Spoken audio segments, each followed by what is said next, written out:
kesaksian saya bagaimana saya berjumpa dengan Tuhan Yesus. Saya orang Jakarta, orang Betawi asli. Eh, saya hidup di lingkungan Muslim yang sangat taat. Itu untuk bercita-cita, bermimpi menjadi seorang pengikut Kristus itu tidak ada sama sekali dalam agenda hidup saya. Sampai akhirnya Tuhan menuntun saya di usia saya yang ke-33 tahun itu saya pergi umroh. Yesus, emang siapa Yesus? Oh, dia sampai sebegitunya ya. Di hari yang keempat kalau nggak salah ya. Di hari yang keempat saya tawaf, selesai saya tawaf, saya itu nginepnya di Grand Zamzam. Jadi Grand Zamzam itu di kota Mekah, dia berhadapan dengan Ka'bah gitu. Jadi hotel saya itu berhadapan dengan Ka'bah. Saat saya istirahat, lalu saya mendengar suara. Jadi saya minta maaf. Jadi suara itu tidak terlalu keras juga tidak terlalu kenceng. Saya dengar, kamu lihat. Saya minta maaf kalau saya salah ya teman-teman. Kamu lihat manusia sedang melakukan kesia-siaan, memutar batu hitam. Itu yang saya dengar saat itu. Dan sontak goncang hati saya. Karena memang saat itu tuh saya benar-benar mau beribadah gitu, bukan mau mencari apapun. Uh, Lalu saya berkecamuk pikiran dan hati saya dan otak saya itu berkecamuk gitu loh. Loh kok bisa saya dengar suara itu gitu loh. Ada apa ya? Saya nggak tahu Roh Kudus saat itu, saya nggak tahu urapan saat itu, saya nggak tahu. Itu Ya. saya tuh langsung goncang terus saya langsung turun lagi ke bawah. Saya langsung benar-benar ingin membuktikan gitu loh Pak. Ya Hmm. memang ya mohon maaf gitu loh. Memang di situ memang batu hitam ada yang Hajar Aswad itu memang batu hitam teman-teman. Terus ya pokoknya saat itu saya berkecamuk lah gitu. Ya. Logika saya dan pikiran saya itu mulai mulai mulai bekerja, mulai berjalan gitu loh Pak. Oh iya, apa iya Tuhan sebegini rumitnya harus ditemui gitu loh. Apa iya sebegini susahnya? Bagaimana kalau teman-teman yang tidak mampu melakukan haji dan umroh gitu? Di situ Hmm. berkecamuk. Saya mulai mulai galau Pak. Kalau saya cari tahu sendiri karena saya penasaran, saya lihat di handphone, di YouTube gitu, ada nggak guru besar Islam, ada nggak Pak Kiai yang dari Muslim masuk ke Kristen? Itu saya penasaran. Dan sekarang kan gampang ya teman-teman, kita tinggal cari aja informasi, gampang kita dapetin. Dan saat itu yang keluar nama beliau, nama Bapak Saifuddin Ibrahim, yang sekarang pun jadi guru rohani saya. Beliau di situ sedang mengajarkan bahwa perbedaan antara seorang pengikut Kristus dan seorang Muslim. Di situ saya nggak usah jabarin lagi ya, kita sama-sama sudah tahu bagaimana Yesus saat itu menarik hati saya gitu loh.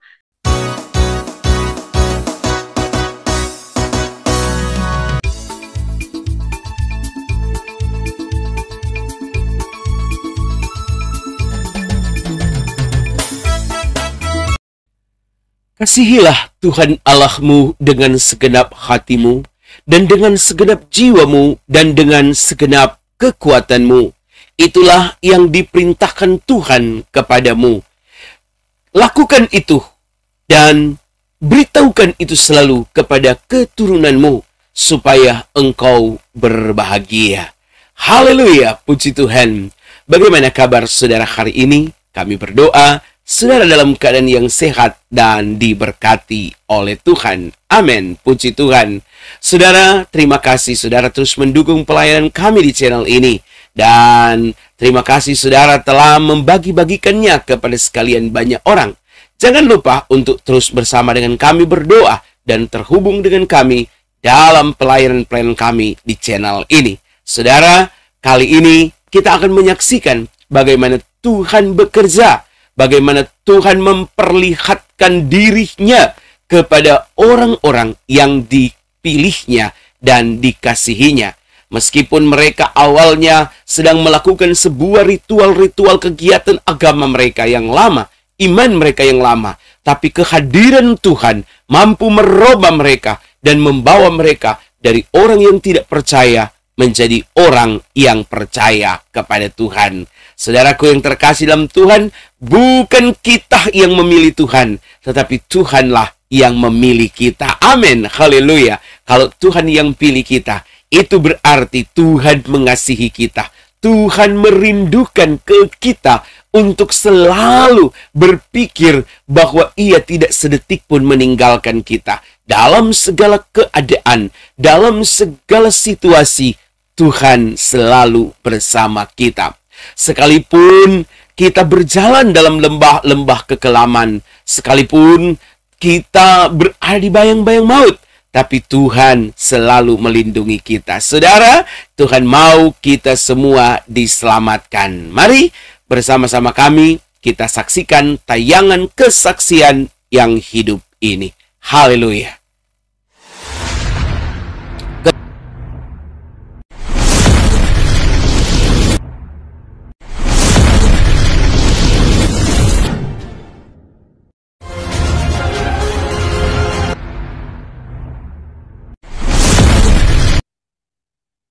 Sebentar saya ingin berdoa dulu ya Tuhan. Terima kasih Tuhan Yesus, terima kasih atas kesempatan yang Kau berikan pada malam hari ini Tuhan. Biar apa yang keluar dari mulut bibir hamba-Mu ini adalah ucapan-Mu Tuhan. Kesaksian ini boleh jadi berkat buat banyak orang. Boleh menguatkan banyak orang yang mendengarkan kesaksian ini. Terima kasih. Amin. Shalom teman-teman. Saya akan sedikit mengulas kesaksian saya, bagaimana saya berjumpa dengan Tuhan Yesus. Perkenalkan, nama saya Sri Mariani. Saya anak kedua dari 5 bersaudara. Saya orang Jakarta, orang Betawi asli. Saya hidup di lingkungan Muslim yang sangat taat.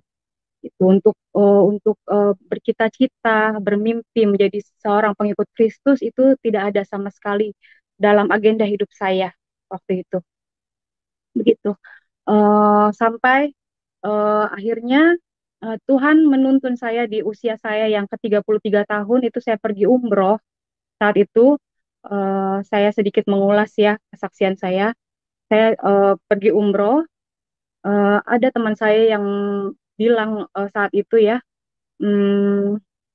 saya bilang sama dia, kamu nggak mau jadi orang Muslim karena kan kita harus ini ya satu iman kalau mau menikah ya saat itu. Lalu orang itu bilang tidak mungkin saya masuk Islam karena saya begitu mencintai Yesus. Saya belum pernah dengar kata Yesus, tidak pernah.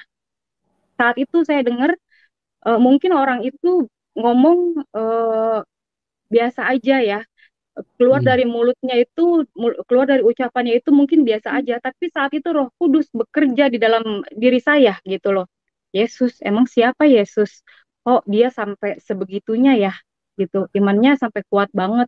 Padahal aku tahu hidupnya nggak begitu, kayaknya agamawinya gitu nggak begitu kuat gitu ya. Tapi kok untuk menjadi seorang Muslim tidak mungkin karena saya begitu mencintai Yesus. Udah dengan bergulirnya waktu saya pergi umroh. Saya pergi umroh di hari yang keempat kalau nggak salah ya. Di hari yang keempat saya tawaf. Selesai saya tawaf, saya itu nginepnya di Grand Zamzam. Jadi Grand Zamzam itu di kota Mekah. Dia berhadapan dengan Ka'bah. Gitu. Jadi hotel saya itu berhadapan dengan Ka'bah. Saat saya istirahat di hotel, jadi memang di hotel itu suara dari Mekah, dari Ka'bah itu masuk ke hotel. Jadi kalau teman-teman ada yang pernah pergi umroh misalnya, tahu ya, pasti tahu hotel di Mekah, di sekitaran Mekah itu include. Jadi suara azan, suara pengumuman gitu loh, kedengeran di kamar kita. Gitu. Jadi selesai saya tawaf, saya buka jendela, saya lagi istirahat, lalu saya mendengar suara. Jadi saya minta maaf, jadi suara itu tidak terlalu keras, juga tidak terlalu kenceng. Saya dengar, kamu lihat, saya minta maaf kalau saya salah ya teman-teman. Kamu lihat manusia sedang melakukan kesia-siaan, memutar batu hitam. Itu yang saya dengar saat itu. Dan sontak goncang hati saya. Karena memang saat itu tuh saya benar-benar mau beribadah gitu, bukan mau mencari apapun. Lalu saya berkecamuk, pikiran dan hati saya dan otak saya itu berkecamuk gitu loh. Loh kok bisa saya dengar suara itu gitu loh. Ada apa ya? Saya nggak tahu Roh Kudus saat itu, saya nggak tahu urapan saat itu, saya nggak tahu. Kalau pengumuman kalau pengumuman itu datangnya dari masjid gitu, itu kayaknya tidak mungkin gitu. Tapi kok itu jelas gitu loh Pak, tapi tidak terlalu kenceng gitu. Kamu lihat manusia sedang melakukan kesia-siaan memutar batu hitam. Jelas lah Pak, saya saat itu lagi cinta-cintanya sama agama saya yang sebelumnya. Saya lagi pergi umroh. Umroh Hmm. itu salah satu cita-cita saya terdalam gitu loh. Datang ke tanah Mhm. suci. Kenapa saya mesti dengar itu gitu loh? Itu Ya. saya tuh goncang, langsung goncang, terus saya langsung turun lagi ke bawah.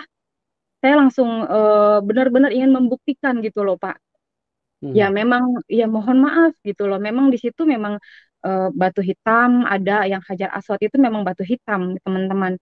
Terus ya pokoknya saat itu saya berkecamuk lah gitu.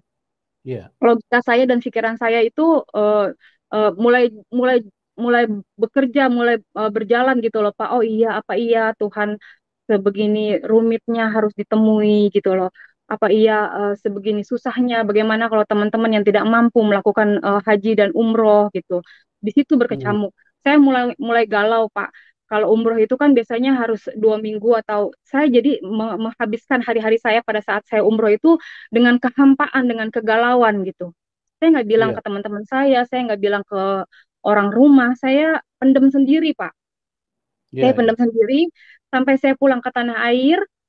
Saya nggak bilang juga sama siapapun. Saya cari tahu sendiri karena saya penasaran. Saya lihat di handphone, di YouTube gitu, ada nggak guru besar Islam, ada nggak Pak Kiai yang dari Muslim masuk ke Kristen. Itu saya penasaran. Dan sekarang kan gampang ya teman-teman, kita tinggal cari aja informasi, gampang kita dapetin. Dan saat itu yang keluar nama beliau, nama Bapak Saifuddin Ibrahim, yang sekarang pun jadi guru rohani saya. Beliau di situ sedang sedang mengajarkan bahwa perbedaan antara seorang pengikut Kristus dan seorang Muslim. Di situ saya nggak usah jabarin lagi ya, kita sama-sama sudah tahu bagaimana Yesus saat itu menarik hati saya gitu loh. Yesus bilang kalau kamu dikasih pipi kiri, uh, ditampar pipi kiri, kasih pipi kanan, jangan membalas. Terus kasihnya begitu dalam, pokoknya apapun yang mereka lakukan kita nggak boleh bales gitu loh. Terus di kekristenan itu menikah sekali seumur hidup Pak, sedangkan di Iya. agama saya yang dulu menikah itu boleh 3 sampai 4 kali Pak. Gila, Iya. wanita mana yang rela mau dimadu gitu kan ya Pak. Saya Iya. merasa, wah gila nih ajaran. Saya tergila-gila jadinya akhirnya sama sosok Yesusnya gitu loh. Saya Mhm. mencari tahu dan saya mencari tahu gitu loh. Sampai saya bilang sama teman saya, gue mau dong ikut ke gereja. Sampai teman Mhm. saya bilang, lu gila lu, gimana apa namanya, keluarga besar lu itu belum 40 hari ya Pak. Saya pulang Mhm. umroh, saya udah nggak pengen pakai jilbab Pak. Sangat dahsyat. Dan Iya, iya. saya nggak ngerti saat itu Roh Kudus gitu loh Pak. Saya cuman Mhm. nurutin aja. Oh ya udah oke, ya udah oke. Ada berkecamuk, kok bisa ya kayak gini, kok bisa ya, gue kan waktu itu nggak bisa loh ninggalin sholat, gue waktu itu nggak bisa ya nggak puasa Senin Kemis, nggak Mhm. sholat tahajud, kok ini kok gue pengen, penasarannya itu Pak gila banget gitu loh sama sosok Yesus. Sampai Iya. aku bilang, ajak dong ke apa, ke gereja gitu, karena Mhm. mungkin aku tahu jawaban dari semua yang aku pikirin di sana nantinya gitu loh Pak. Iya. Akhirnya teman saya bilang, ya udah kalau misalnya lu mau ikut, yang sore aja deh biar orang nggak banyak yang lihat gitu. Akhirnya saya Mhm. pergi itu Pak, baru di luar gereja aja, kepala saya itu udah sakitnya kayak kayak apa ya, kayak mau ditusuk-tusuk, kayak ditusuk-tusuk memang. Akhirnya saya minum salah satu penghilang nyeri gitu loh Pak. Terus Iya. saya lihat pertama kali dalam hidup saya gitu ya, saya masuk ke gereja. Oh kayak gini ya cewek cowok dicampur gitu ya. Kan kalau di muslim itu cewek pisah, cowok pisah, harus bersih Mhm. gitu ya. Terus di depan kayak Mhm. lagi ada grup band, lampu kerlap-kerlip. Mereka ternyata lagi sedang pujian penyembahan. Hari Mhm. demi hari, pokoknya saya laluin dengan saya mencari sosok Yesus, Pak. Sosok Iya. Yesusnya yang saya cari. Dan semakin hari saya semakin cinta. Dan semakin hari saya semakin menggebu-gebu ingin tahu gitu loh tentang dia. Dan saya Hmm. dapetin, puji Tuhan saya tertanam di satu gereja gitu loh yang ada di Tangerang. Saya mengikutin, akhirnya sampai satu hari saya memutuskan untuk minta saya dibaptis. Ya, Hmm. saya umroh di bulan Juli, saya dibaptis September tanggal 27. Jelas, jelas Pak. Karena sama sekali enggak Pak. Sama sekali. Jadi saya sempat baca-baca juga ya kesaksian saya yang lalu gitu ya. Saya mau jelasin kalau saya masuk ke menjadi seorang pengikut Kristus itu bukan karena seorang laki-laki, bukan karena suami saya yang sekarang gitu loh Pak. Jadi memang ini benar-benar Tuhan yang pilih. Saya terpilih gitu loh Pak. Saya bangga banget itu terpilih menjadi seorang pengikut Kristus. Jadi saya Amen. mau luruskan di sini. Jadi bukan karena orang, saya mau menjadi seorang pengikut Kristus gitu loh Pak. Amen. Gitu. Ya. Saya terus belajar, hari demi hari saya belajar. Akhirnya ya saya pernah menyaksikan juga ya, karena ada teman saya yang suka cita, saya dibaptis, dimasukin ke Facebook, keluarga besar saya tahu, teman-teman. Saya juga pernah saksiin, keluarga besar saya tahu, saya dicoret dari daftar warisan, anak saya 3 diambil. Anak saya 3 diambil, terus ya saya memang single parent dengan 3 anak saat itu. Ya, oke. Terus anak saya diambil sama mantan suami saya karena tahu saya sudah menjadi seorang Kristen, menjadi seorang pengikut Kristus, mereka takut tauhid mereka, iman mereka goyah karena keimanan mamahnya telah pindah. Begitu. Saat itu saya sedih nggak? Saya hancur nggak? Sedih Pak, hancur. Tapi saat itu Tuhan ngajarin, tenang, kamu tidak sendiri, ada aku, anakku. Jadi kamu duduk diam saja, kamu doa.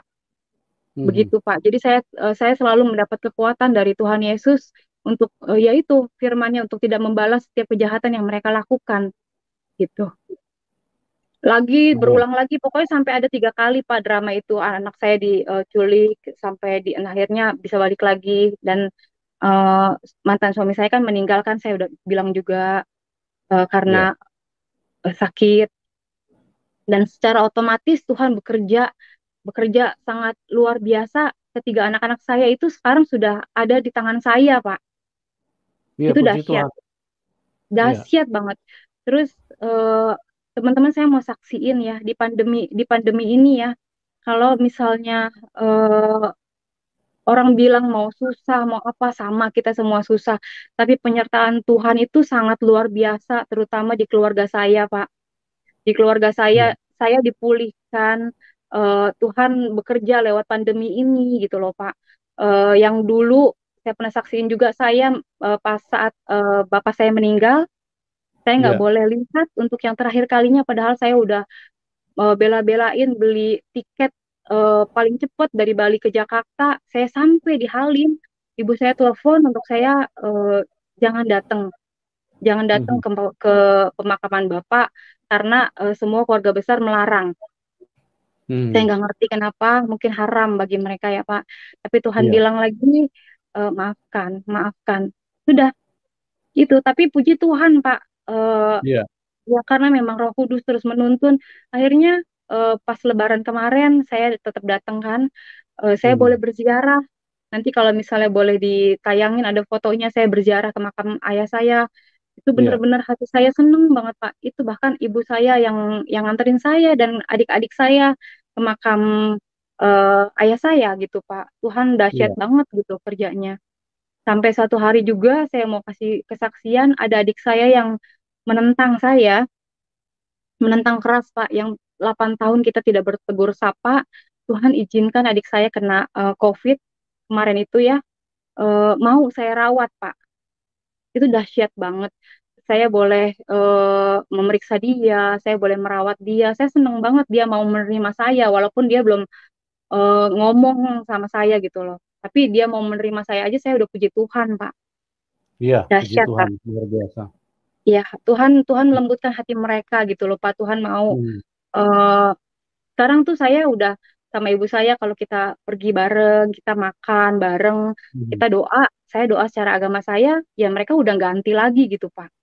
Iya. Itu yang terpenting memang Tuhan bilang ya kita melakukan bagian kita ya Pak. Saya sudah tidak mau lagi mendoktrin atau kayak gimana gitu sama keluarga saya. Yang penting tetap kita mencontohkan aja gitu Pak.